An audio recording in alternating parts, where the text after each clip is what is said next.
Dear students, this is Khairul Islam before you, Assistant English Teacher, Renaissance Junior School.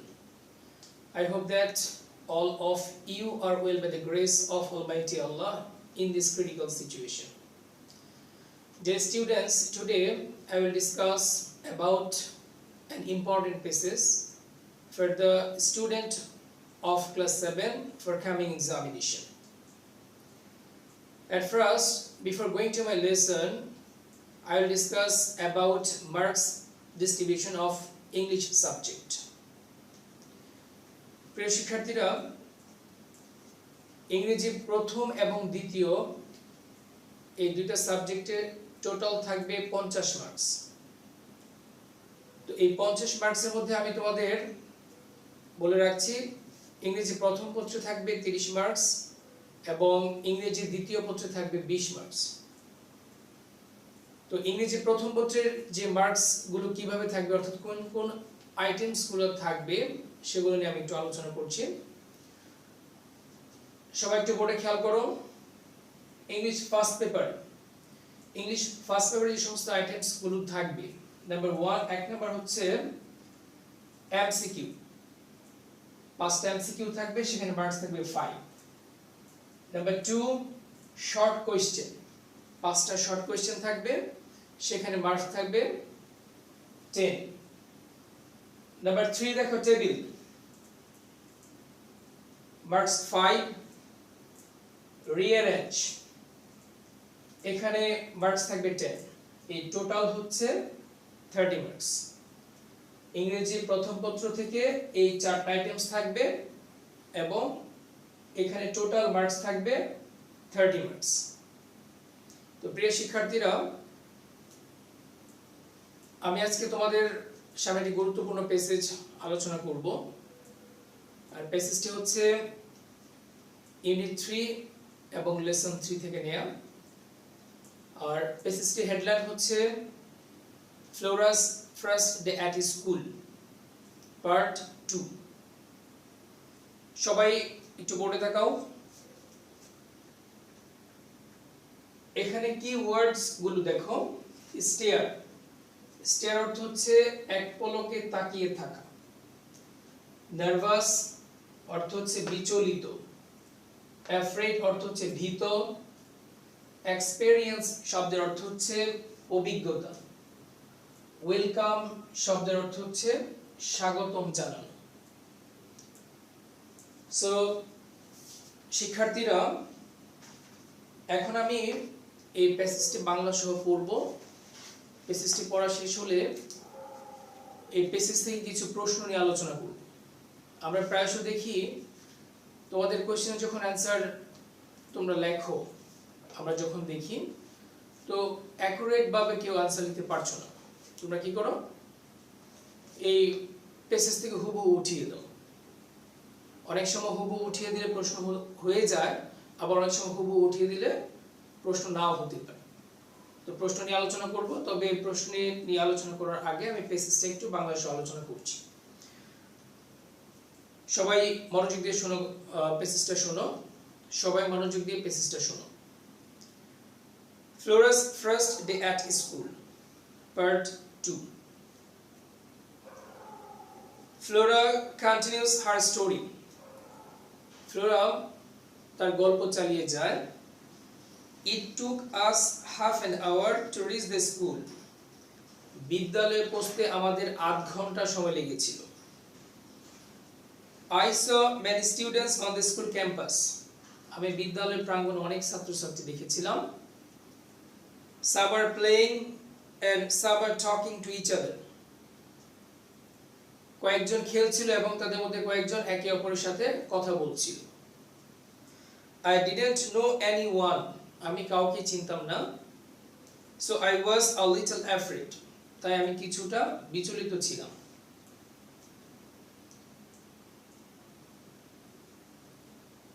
My mother soon took me to the head teacher. আমার মা আমাকে প্রধান শিক্ষকের কাছে নিয়ে গেলেন শীঘ্রই। He asked me a few questions. তিনি আমাকে কিছু প্রশ্ন জিজ্ঞেস করলেন। And I answered them intelligently. এবং আমি অত্যন্ত বুদ্ধিমত্তার সাথে সেগুলোর উত্তর দিলাম। The head teacher was very pleased. প্রধান শিক্ষক খুব সন্তুষ্ট হয়েছিলেন। He put his hand on my shoulder and said, তিনি আমার কাঁধে তার হাত রাখলেন এবং বললেন, Good, বেশ, you are a highly intelligent child. তুমি সত্যিকারে একজন মেধাবী শিশু। You know a lot. তুমি অনেক জানো। I'll take you in my school. আমি তোমাকে আমার বিদ্যালয়ে নিব। I hope you will be happy here. আমি আশা করি তুমি এখানে সুখী হবে। আমি আশা করি তুমি এখানে সুখী হবে। I was admitted to class 1. আমাকে প্রথম শ্রেণীতে ভর্তি করা হলো। The head teacher was a very nice person. প্রধান শিক্ষক খুব চমৎকার মানুষ ছিলেন। He called a teacher and said to her, তিনি একজন শিক্ষিকা ডাকলেন এবং তাকে বললেন, Miss Laila, this is Flora. Miss Laila, এই হচ্ছে Flora. She is a new student in class 1. সে প্রথম শ্রেণীর একজন ছাত্রী। Take her to the class please. দয়া করে তাকে ক্লাসে নিয়ে যান, বা দয়া করে তাকে শ্রেণীতে নিয়ে যান। Miss Laila took me to the class. Miss Laila আমাকে শ্রেণীতে নিয়ে গেলেন। The class teacher welcomed me. শ্রেণী শিক্ষক আমাকে স্বাগতম জানালেন and gave me a seat. এবং আমাকে একটি আসন দিলেন। All the students in the class were staring at me. শ্রেণীর সকল ছাত্রছাত্রী আমার দিকে এক পলকে তাকিয়েছিল। I felt a bit nervous. আমি কিছুটা বিচলিত অনুভব করলাম। To see all the new faces. সমস্ত নতুন মুখগুলো দেখি। But soon, কিন্তু শীঘ্রই I felt easy. আমি খুব স্বাচ্ছন্দ্য বোধ করলাম। I could make friends with 2 or 3 students sitting close to me. আমি 2 থেকে 3 জনের সাথে বন্ধুত্ব করতে পারলাম যারা আমার পাশে বসেছিল। A new place is a new experience. একটা নতুন জায়গা হচ্ছে একটা নতুন অভিজ্ঞতা। So my first day at school is a new experience in my life. তাই বিদ্যালয়ে আমার প্রথম দিন আমার জীবনের একটা নতুন অভিজ্ঞতা। I will remember the day as long as I live. আমি যতদিন বেঁচে থাকব ততদিন এই দিনটিকে মনে রাখব। প্রিয় শিক্ষার্থীরা, আশা করছি তোমরা পেসিসটা বাংলা অর্থ বুঝেছো। এখন আমি এই পেসিস থেকে কিছু প্রশ্ন নিয়ে আলোচনা করব। তোমরা সবাই একটু মনোযোগ দিয়ে বোর্ডের দিকে তাকাও এবং মনোযোগ সহকারে লক্ষ্য করো।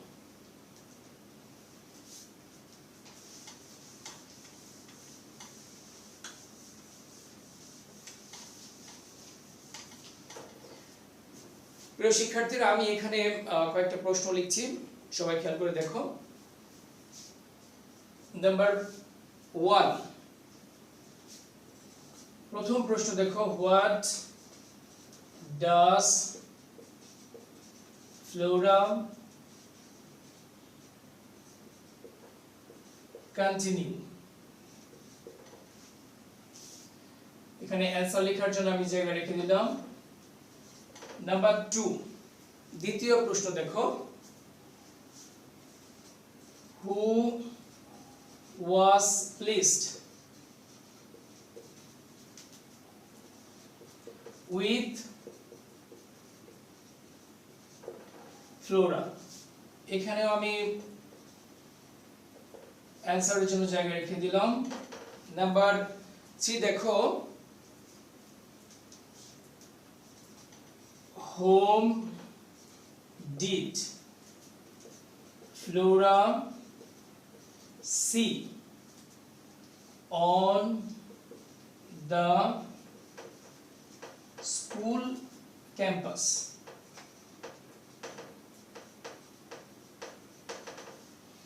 এখানেও আমি অ্যানসারের জন্য জায়গা রেখে দিলাম। নাম্বার 4 দেখো, why were all the students where were all the students staring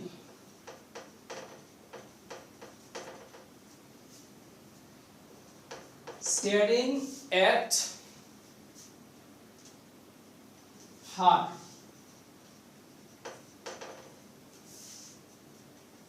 অ্যানসারের জন্য আমি জায়গা রেখে দিলাম।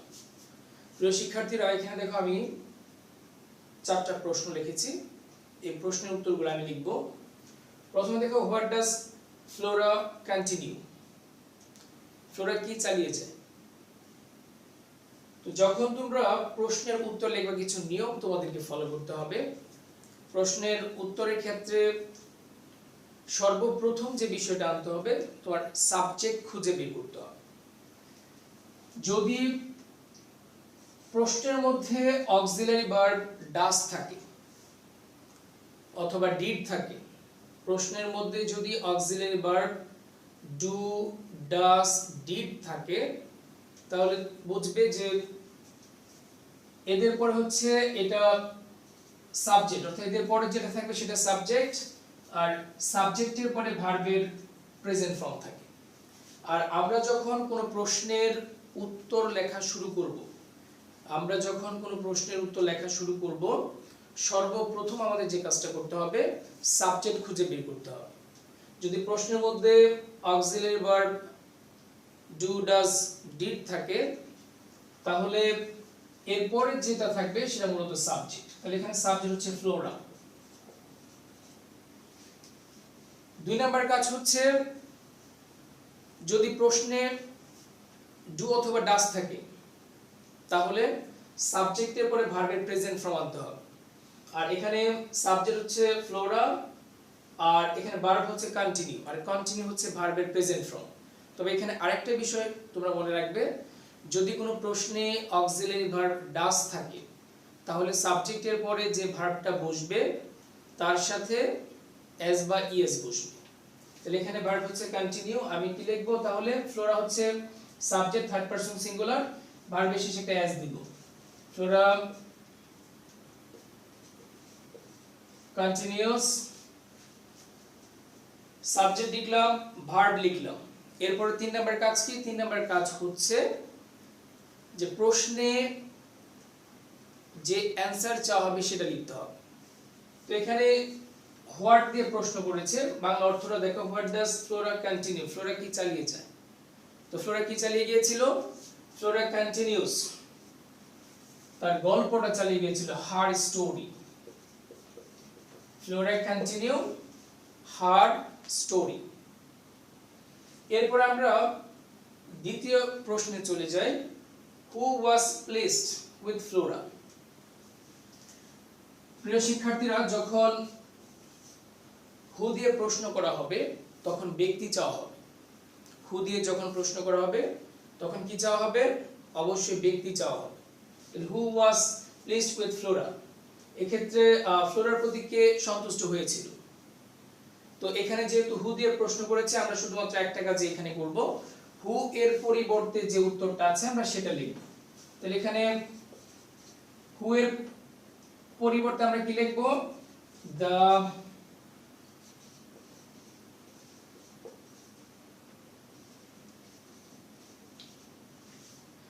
The head teacher was pleased. The head teacher was pleased with Flora. The head teacher was pleased with Flora. দেখো এখানে এসটা capital দিতে হবে। Who was pleased with Flora, এখানে who এর পরিবর্তে ব্যক্তি লিখতে হবে। আর আমরা ব্যক্তি কি লিখব? মূলত কে ফ্লোরার প্রতি সন্তুষ্ট হয়েছিল? প্রধান শিক্ষক। The head teacher was pleased with Flora। আর কোনো চেঞ্জ হবে না, শুধু who এর পরিবর্তে তুমি এই ব্যক্তিটা দিয়ে দিলেই এখানকার উত্তর কমপ্লিট। 3 নম্বর কোশ্চেনে যাও, whom did Flora see on the school campus? Whom did Flora see on the school campus? Flora বিদ্যালয় ক্যাম্পাসে কাদেরকে দেখেছিল?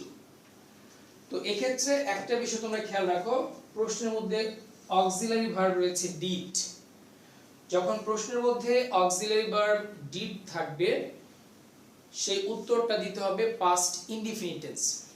তোমরা আরেকটা বিষয় খেয়াল রাখবে, প্রশ্নের উত্তর করতে গেলে যে বিষয়টা খেয়াল রাখতে হবে, প্রশ্ন যে টেন্সে থাকবে উত্তরটাকে অবশ্যই সেই টেন্সে লিখতে হবে। প্রশ্ন যে টেন্সে থাকবে উত্তরটাকে অবশ্যই সেই টেন্সে লিখতে হবে। তো যখন কোনো প্রশ্নের মধ্যে ডিড আসে অক্সিলারি ভার্ব হিসেবে, তখন তোমার বুঝতে হবে সেটা পাস্ট ইনডিফিনিট টেন্স। তো এটার উত্তরটা আমরা লিখি। আর প্রশ্ন লেখার প্রথম কাজই হচ্ছে ডু ডাজ ডিড যুক্ত প্রশ্নে সাবজেক্ট খুঁজে বের করা। তো এই ক্ষেত্রে দেখো সাবজেক্ট হচ্ছে ফ্লোরা। এরপরে কাজ কি, যদি প্রশ্নের মধ্যে ডিড থাকে তাহলে অবশ্যই তোমাকে সাবজেক্টের পরে যে মূল ভার্ব থাকবে তার পাস্ট ফর্ম লিখতে হবে। তো এখানে আছে সি এর পাস্ট হচ্ছে স, ফ্লোরা স। তারপরে 3 নাম্বার কাজ কি, 3 নাম্বার কাজ হচ্ছে প্রশ্নে যে অ্যানসারটা চাওয়া হবে সেটা লিখতে হবে। Whom did Flora see on the school campus. Flora বিদ্যালয় প্রাঙ্গণে কাদেরকে দেখেছিল? প্রিয় শিক্ষার্থীরা, ফ্লোরা কাদেরকে দেখেছিল? অবশ্যই ছাত্রছাত্রীদেরকে দেখেছিল। ফ্লোরা স many students. ফ্লোরা অনেক ছাত্রছাত্রী দেখেছিল কোথায়? on the school campus, C A M P U S, on the school campus। তারপর দেখো 4 নাম্বার প্রশ্নটা, why were all the students staring at her? কেন সকল ছাত্রছাত্রীরা তার দিকে এক পলকে তাকিয়ে ছিল? তো প্রশ্নের উত্তরে সর্বপ্রথম যে কাজ সেটাই করতে হবে। প্রথম কাজ হচ্ছে সাবজেক্ট বের করা। এখানে সাবজেক্ট কোনটা? all the students লিখলাম আমি, all the students। তারপরে খুঁজে বের করো অক্সিলারি ভার্ব। এখানে দেখো অক্সিলারি ভার্ব আছে ওয়্যার, আমি ওয়্যারটাকে লিখব। আর আরেকটা বিষয় খেয়াল রাখবে, এটা হচ্ছে এটা হচ্ছে পাস্ট কন্টিনিউয়াস টেন্স। যখন কোনো সেন্টেন্সে দেখবে যে অক্সিলারি ভার্ব ওয়াজ অথবা ওয়্যার আছে এবং সাবজেক্টের পরে ভার্বের সাথে আইএনজি আছে, প্রশ্নের মধ্যে ওয়াজ অথবা ওয়্যার এবং মূল ভার্বের সাথে যখন আইএনজি থাকবে সেটা হচ্ছে past continuous tense.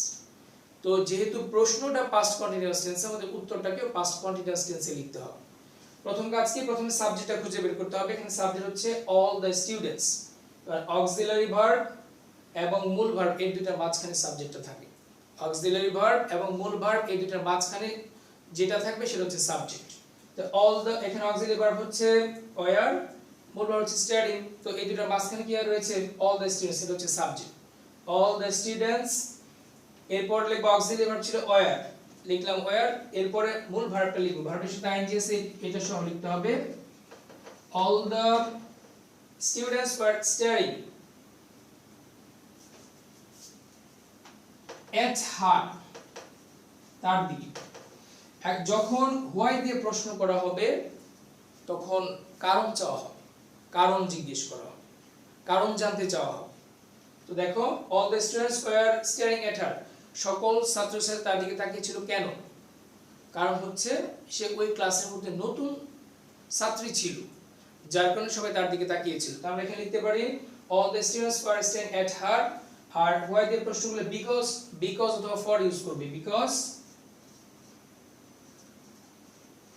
because she was a new student,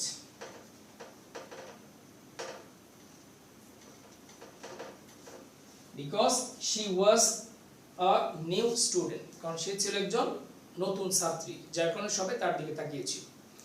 প্রিয় শিক্ষার্থীরা, আশা করছি এই পেসেজটা তোমরা মনোযোগ সহকারে বাসায় পড়বে এবং আমরা অনলাইনে যে ক্লাসগুলো করছি এটা আমাদের যে ক্লাস অনুযায়ী ইমো গ্রুপ রয়েছে, এবং আমাদের বিদ্যালয়ের যে ওয়েবসাইট রয়েছে এবং ইউটিউব চ্যানেল রয়েছে, আমরা সেখানে সেই ক্লাসগুলো প্রেরণ করছি।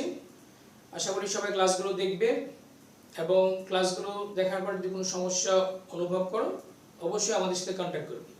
তো সবাই সুস্থ থাকো, ভালো থাকো, অ্যান্ড স্টে সেফ